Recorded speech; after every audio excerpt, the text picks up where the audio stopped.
Olá, queridos alunos, tudo bem com vocês? Estamos aqui reunidos para a gente conversar um pouquinho sobre um reino que é de extrema importância para vestibular, que é o Reino Monera. Tá? Então, eu vou passar aqui algumas informações para que vocês possam depois responder algumas questões, ok? Então, vamos começar. Reino Monera, qual é a formação do Reino Monera? É importante que todos vocês tenham esse conhecimento.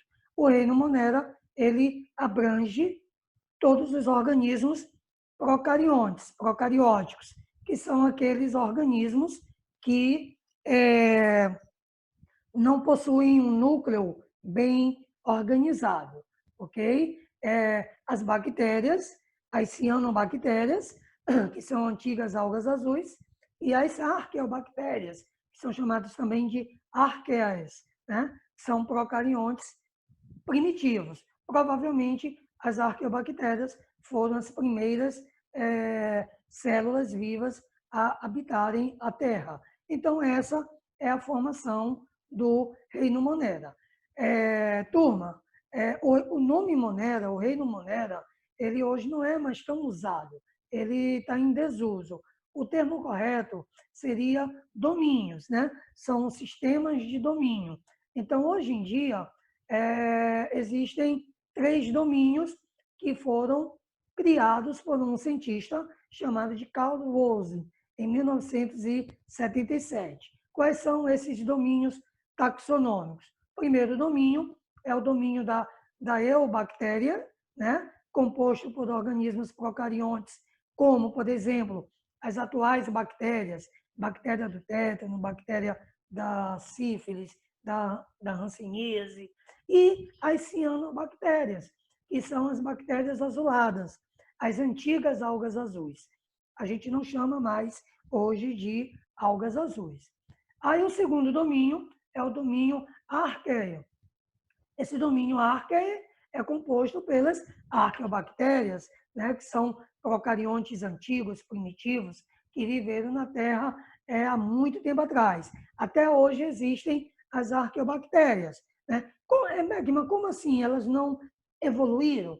As arqueobactérias quase não evoluíram. Nós vamos ver isso mais tarde. E o terceiro domínio é o domínio da eucária, ou eucariota. Esse domínio não entra no reino Monera antigo. Esse domínio eucária é composto pelos organismos eucariontes, como protistas, fungos, vegetais, animais, enfim. Então, aí nesse quadro, nessa tela, tem os 3 domínios atuais de classificação dos seres vivos. Beleza? Então, vamos lá. Procariontes. Aí tem uma imagem de células procarióticas, né? Bactérias que têm flagelo, arqueobactérias, cianobactérias, enfim. Quais as características gerais do reino Monera? Primeiramente, todos os seres vivos do reino Monera, né, são microscópicos, só são vistos por aparelhos de microscópio.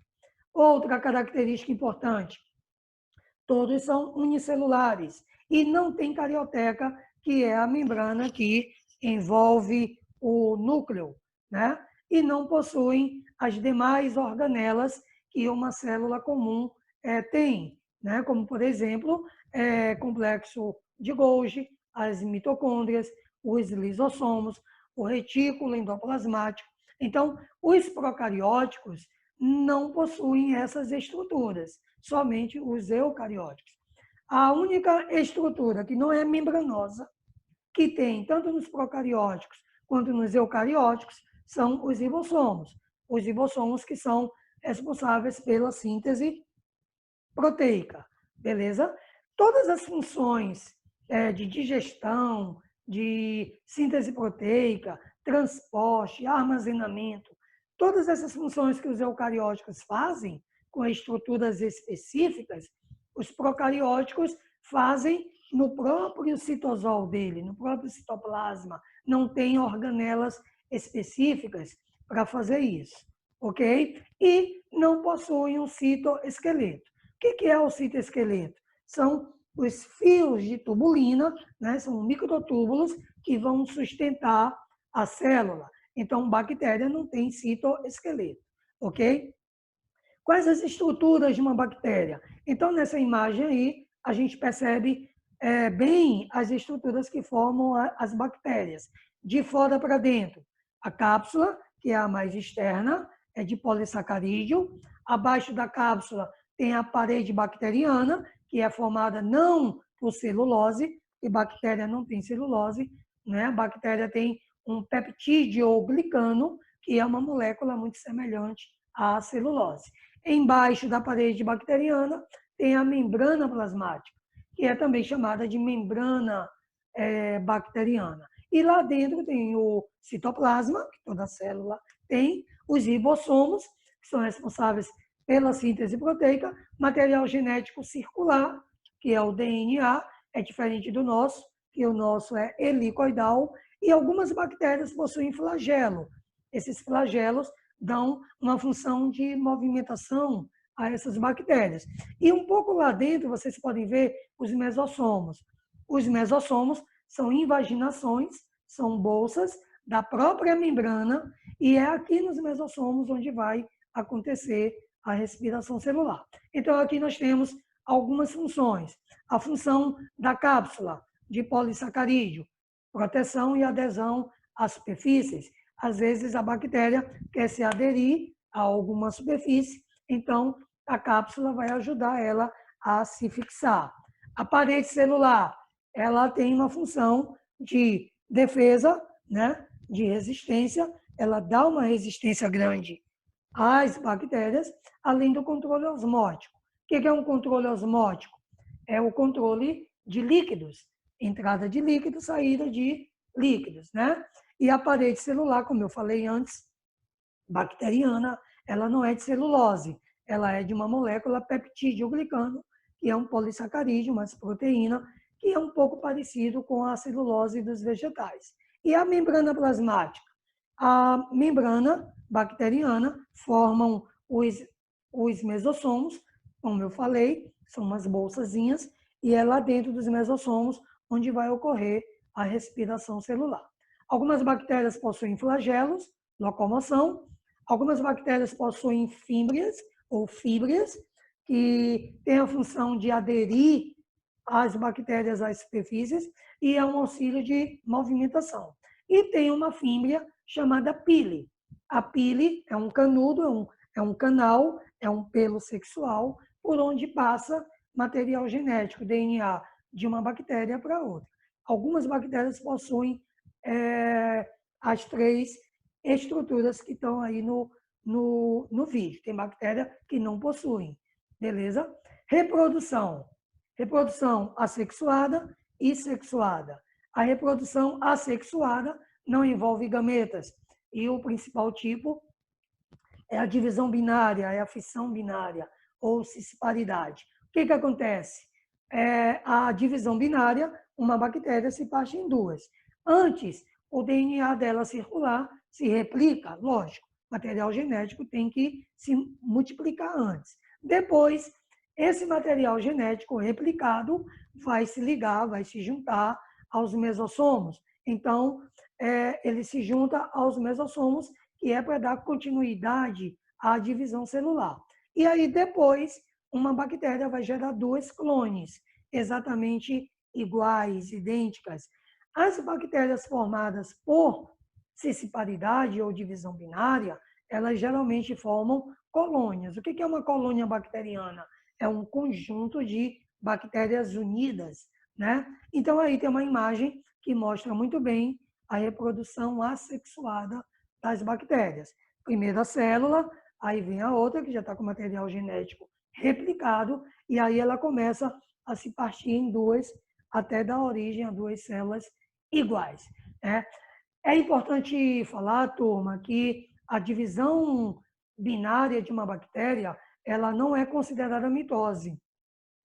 Tá? Então, ela não tem infuso mitótico, ela não tem prófase, metáfase, anáfase, portanto, a divisão binária, cisparidade bacteriana, ela não é considerada como uma mitose. Então, aí tem mais uma imagem de uma bactéria, né? Aí tem os pelos sexuais, chamados de pile, né? Tem o mesossomo, que são bolsas formadas pela própria membrana bacteriana. Tem os ribossomos, síntese proteica. Tem os plasmídios. O que são plasmídios?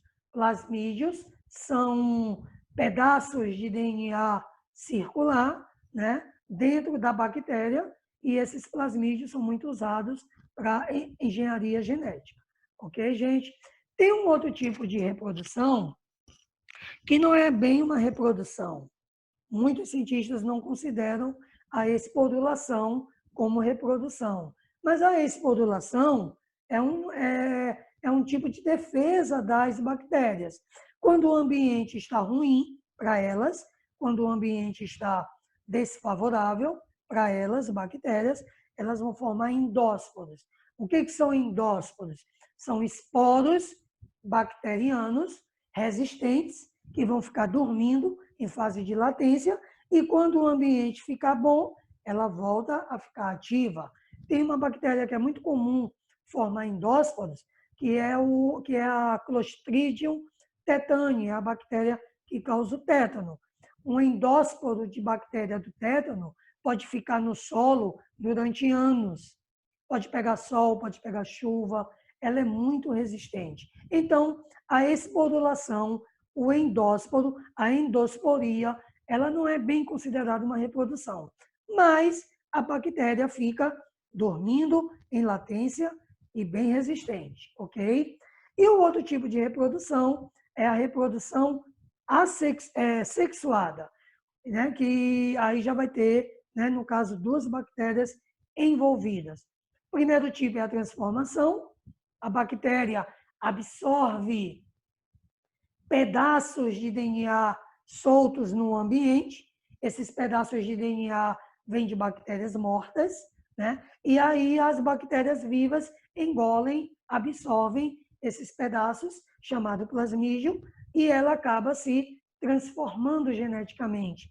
Esses pedaços de DNA acabam incorporando ao DNA mesmo da bactéria viva. Então, ela se transforma. Esse tipo de reprodução é chamada de transformação. Tem uma imagem aí embaixo, né? Tem uma bactéria, do lado de fora dela tem vários plasmídios, e ela vai absorvendo esses plasmídios, pedaços de DNA, e esses pedaços de DNA acabam se incorporando no material genético da bactéria, ok? Segundo tipo é a transdução. A transdução tem um vetor, que é o vírus. Um vírus infecta uma bactéria e leva pedaços de DNA dela para outra bactéria, junto com o seu material genético. Então, quando o vírus é um vetor, isso é chamado de transdução. Tem um tipo de vírus que é muito comum fazer isso, e é o bacteriófago. O bacteriófago, ele ataca uma bactéria chamada de Escherichia coli. Então, o bacteriófago, que é um vírus, ele geralmente leva material genético de uma bactéria para outra. E o terceiro tipo de reprodução sexuada, então aí tem uma imagem, né, de um vírus. Então, esses pontinhos pretos em cima da bactéria joga dentro dela material genético dele, vírus, e pedaços de DNA que ele pegou de outra. E essa bactéria que recebeu acaba ganhando novas características genéticas, ok? E o terceiro tipo de reprodução sexuada é a conjugação, ou seja, duas bactérias vão se unir e através do pelo sexual, chamada pile, vai passar DNA de uma para outra. Então, é uma conjugação, é uma união de duas bactérias.